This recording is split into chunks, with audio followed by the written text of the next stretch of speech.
Assalamualaikum warahmatullahi wabarakatuh. Selamat pagi, siang, sore, malam para praktikan praktikum APS 2025. Pada kesempatan kali ini kita akan membahas materi untuk praktikum yang keempat, yaitu mengenai konsep views. Untuk studi kasusnya masih sama seperti praktikum di sebelum-sebelumnya, yaitu mengenai CV Bumi Aji.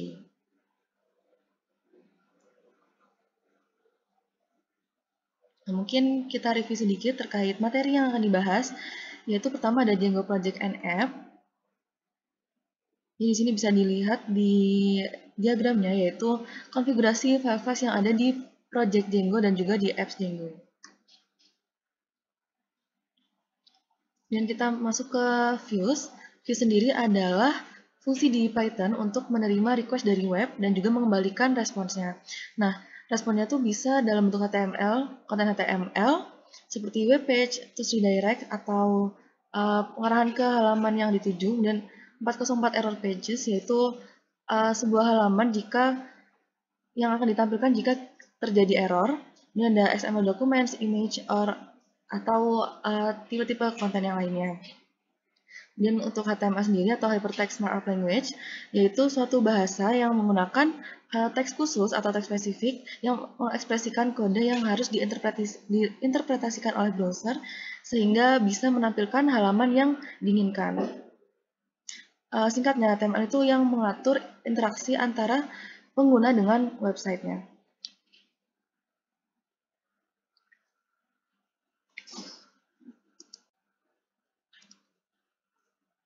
Assalamualaikum warahmatullahi wabarakatuh. Selamat pagi, siang, sore, malam para praktikan praktikum APS 2025. Pada kesempatan kali ini kita akan membahas materi untuk praktikum yang keempat, yaitu mengenai konsep views. Untuk studi kasusnya masih sama seperti praktikum di sebelum-sebelumnya, yaitu mengenai CV Bumi Aji.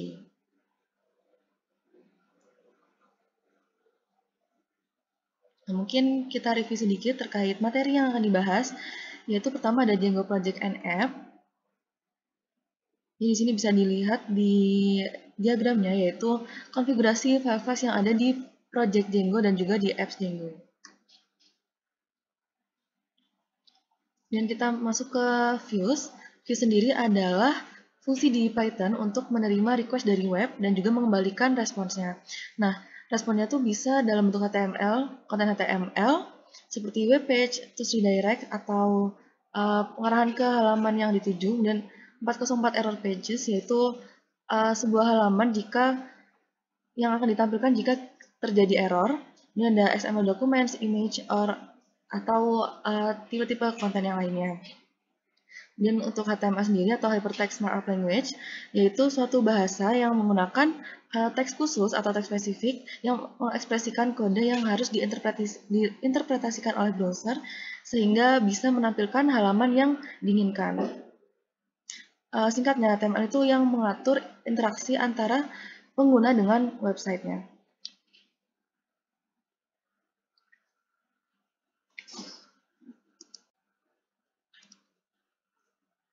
Assalamualaikum warahmatullahi wabarakatuh.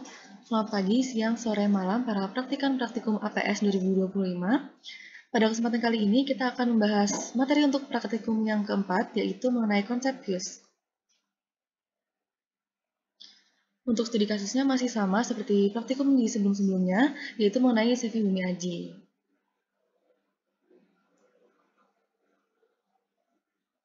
Nah, mungkin kita review sedikit terkait materi yang akan dibahas, yaitu pertama ada Django Project and App.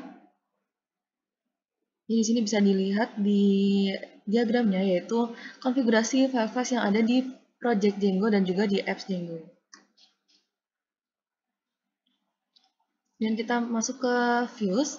Views sendiri adalah fungsi di Python untuk menerima request dari web dan juga mengembalikan responsnya.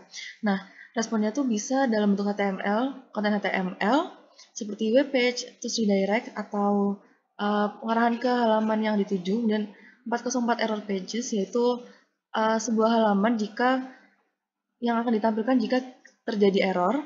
Ini ada XML documents, image, atau tipe-tipe konten yang lainnya.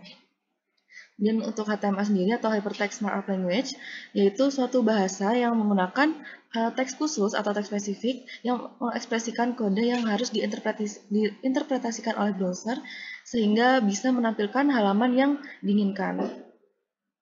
Singkatnya, HTML itu yang mengatur interaksi antara pengguna dengan websitenya.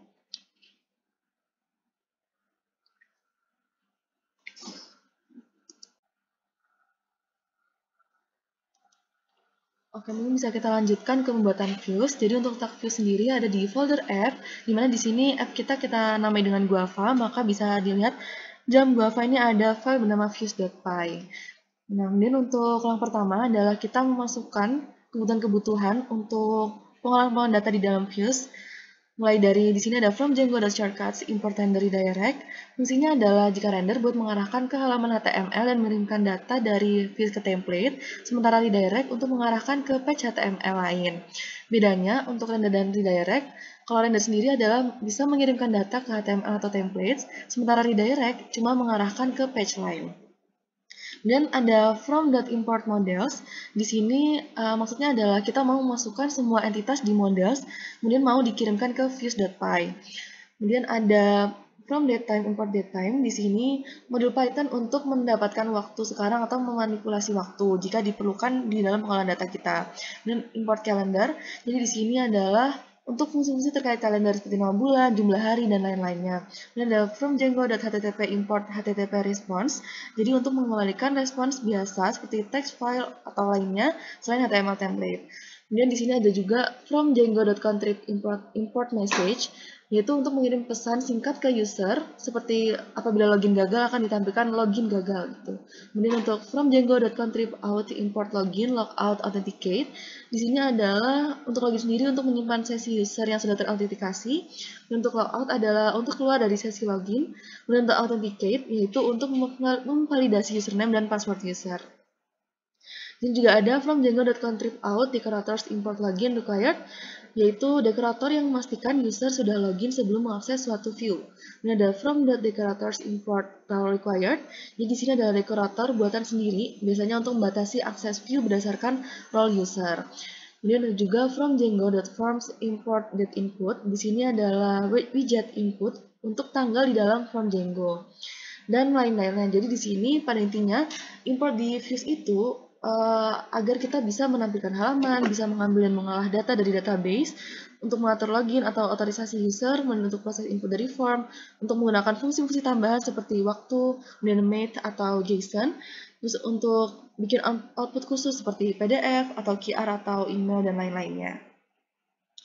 Baik, untuk selanjutnya kita bisa, jadi di sini ada juga decorators.py ya, ada file decorators.py di f Guava kita. Di sini fungsinya untuk otorisasi dari views yang kita buat. Kemudian untuk konteks processor.py, ini adalah untuk otorisasi di bagian templates nantinya. Bisa dilihat di sini ada decorators.py yang udah kita buat di praktikum sebelumnya. Ada juga konteks processor.py yang juga udah kita buat di praktikum sebelumnya. Nah, mungkin bisa kembali lagi ke file views.py-nya. Oke, selanjutnya di sini kita mau mengkonversi produk ke komoditas. Seperti contohnya di sini ada produk pastry. Nah, di sini dia harus dibuat dengan jambu kristal sebanyak 0,33. Nah, kemudian di sini ada month translation, yang artinya kita mau mentranslasikan bulan dari bahasa Inggris ke bahasa Indonesia. Oke, selanjutnya di sini ada views untuk proses autentikasi. Yang pertama ada fungsi login view. Jadi di sini dengan parameter request ya login view-nya. Nah, di sini fungsinya adalah untuk pembeda dari HTML-nya. Misal login sebagai admin dan owner, atau di sini yang pertama jika login sebagai inspection ya, maka akan diarahkan ke halaman read partner. Nah, apabila login sebagai admin atau owner, maka akan diarahkan ke halaman base. Kemudian untuk user yang login sebagai production atau karyawan produksi, maka akan diarahkan ke halaman read production. Nah, jika yang login adalah di luar dari 4 user tersebut, maka akan diarahkan ke halaman base dan harus melakukan login kembali.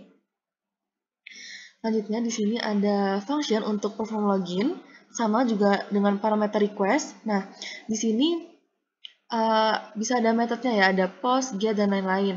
Nah, kalau di sini jika dia metodenya bukan post atau ditulis dengan tanda kurung sama tanda seru sama dengan post atau yang artinya tidak sama dengan post, maka akan diberikan HTTP response berupa method not allowed. Nah, karena di sini kita juga sudah nge-state bahwa metode yang digunakan harus post ya.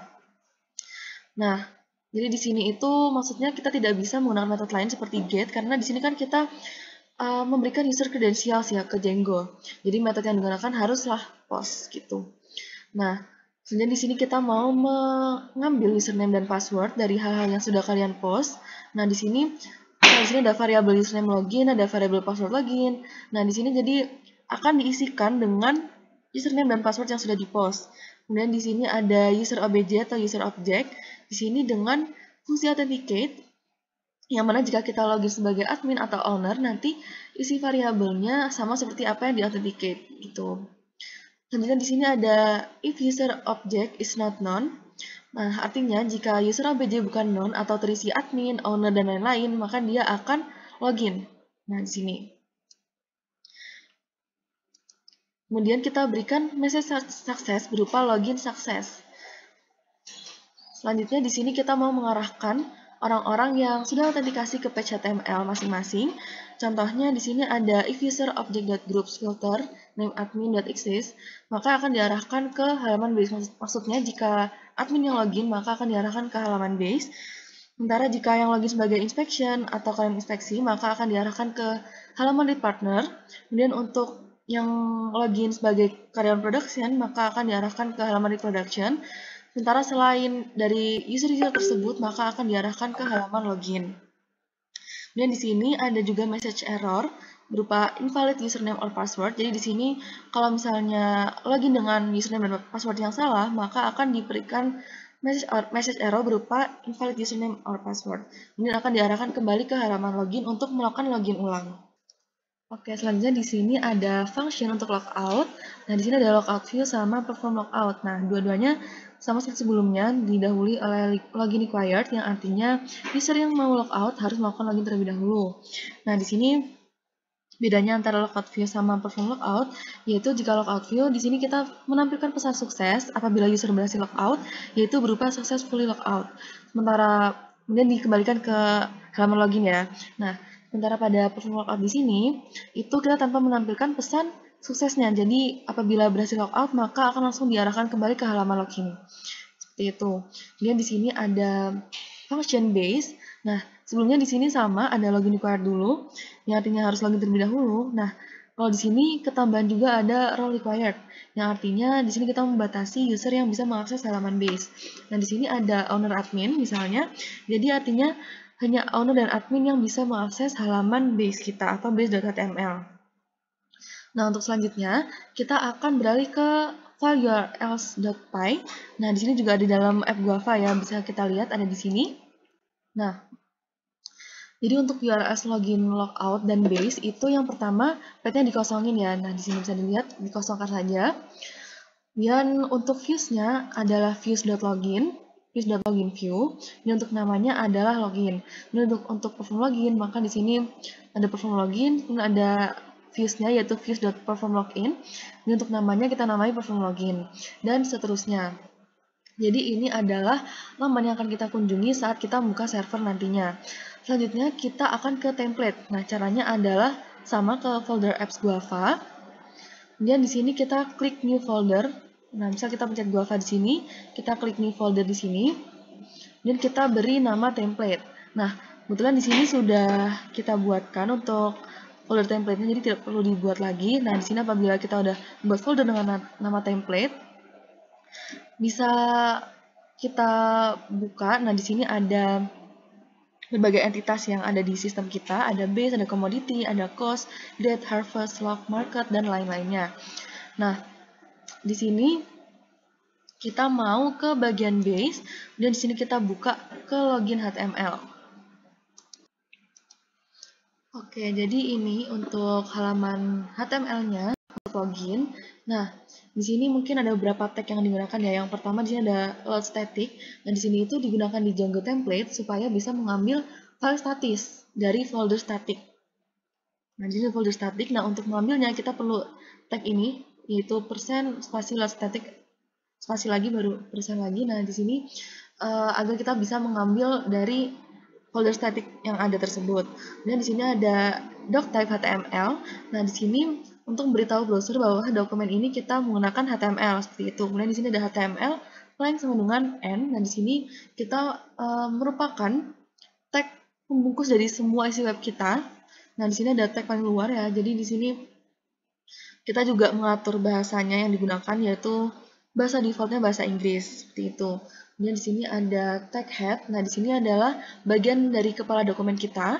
Nah, di sini itu biasanya berisi info mengenai halaman-halaman. Jadi bukan isi langsung dari website kita atau bukan dari halaman login kita, tapi info dari halaman-halaman yang mau kita buat gitu. Seperti di sini ada meta charset. Nah, di sini kita mau mengatur agar tipe data yang diinputkan tuh berupa karakter. Nah, di sini kita membebaskan bisa huruf ataupun angka karena tipenya kan karakter. Nah, di sini ada juga meta name sama dengan viewport.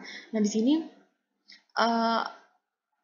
sebagai pengatur agar tampilan webnya nanti itu bisa responsif menyesuaikan device kita. Di sini ada content with device width, ada initial scale, string to fit. Nah, di sini agak lebih fleksibel ya, apakah kita menggunakan HP atau laptop seperti itu. Kemudian di sini ada title, login Aji title. Jangan lupa untuk setiap tag itu harus ditutup dengan slash gitu.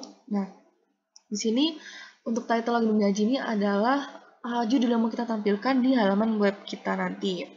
Kemudian di sini ada link rel style sheet. Nah, di sini itu untuk menghubungkan ke file CSS eksternal. Nah, CSS sendiri itu untuk mengatur gaya dari halaman kita seperti warna, ukuran, layout, dan lain-lain. Dan di sini juga ada shortcut icon ya. Nah, di sini itu untuk mengatur icon yang kita pakai di tab browser nanti gitu. Nah, ini tidak lupa dari head tadi kita tutup lagi dengan slash head gitu. Nah, selanjutnya ada body. Nah, di sini body itu adalah sebagai pembuka ya, atau dia tuh bakal berisi semua halaman yang bakal tampil di layar gitu. Seluruh isi dari halaman kita. Nah, itu ada dalam body ini. Nah, kemudian ada div di bawahnya sini. Nah, div ini adalah sebagai pembungkus juga ya. Nah, di sini biasanya buat class styling gitu. Jadi buat mengatur gaya dari kelas-kelas kita. Nah, di sini ada container scroller, di sini buat pembungkus utamanya, dan ada container float. Nah, di sini untuk container full lebar layar gitu. Nah, mungkin bisa langsung ke bagian include base message HTML. Nah, di sini itu gunanya adalah untuk memanggil template lain atau buat menampilkan pesan. Nah, di sini misal kita mau menampilkan login gagal, login sukses. Nah, itu harus pakai tag yang ini ya. Kemudian di sini ada H3 class sama dengan card title, text left, MB3 login, dan ditutup dengan tag juga slash H3. Nah, di sini itu adalah untuk mengatur header. Jadi di sini H itu header ya. Terus login ini kita mau menuliskan login di bagian headernya. Dan 3 ini adalah ukurannya. Jadi di sini semakin kecil angkanya, maka akan semakin besar hurufnya. Atau di sini maka tulisan loginnya akan semakin besar.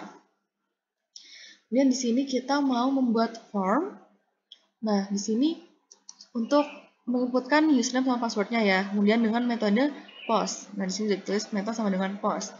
Nah, di sini untuk actionnya yaitu ke URL platform login. Nanti bisa dicek ya di views.py-nya. Kemudian untuk method sama dengan post. Nah, di sini artinya kita mau mengirimkan data menggunakan metode post karena di sini kan user credentials ya, jadi harus aman datanya, jadi menggunakan metode post. Dan di sini ada CSRF token. Nah, di sini itu harus ada CSRF token di setiap form yang dibuat di HTML. Jadi di sini sebagai bentuk keamanan dari Django biar formnya tuh nggak dipalsukan.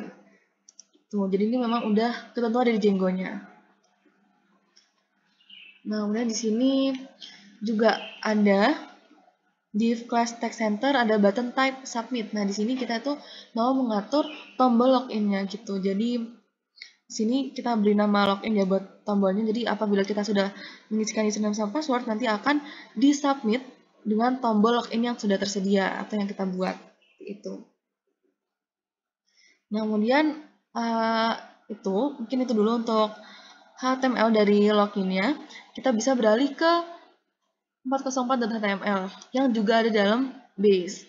Nah, di sini untuk 404.html ini adalah di mana misal kalian ada metode yang tidak diperbolehkan atau itu menggunakan kesalahan pada user credentials-nya. Nanti akan diarahkan ke halaman error ini atau halaman 404. Seperti itu.